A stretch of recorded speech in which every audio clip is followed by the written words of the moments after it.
Hei, nu o spun des și sigur nu destul, dar ți-o spun acum. Clar, simplu, adevărat.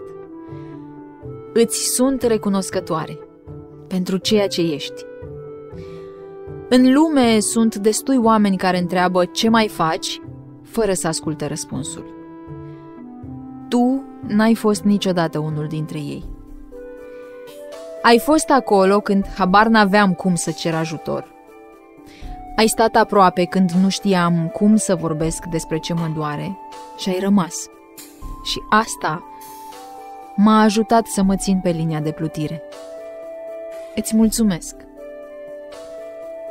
Îți mulțumesc pentru mesajele alea scurte care au venit exact când aveam nevoie, pentru glumele care m-au scos din momentele tensionate, pentru energia pe care o aduci cu tine cu ușurință.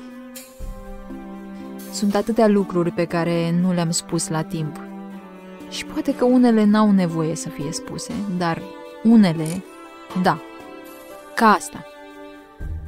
Prietenia ta nu e de vitrină, e de zile grele, de seri fără chef, de hai, ieși un pic din casă, e de nu ești singură.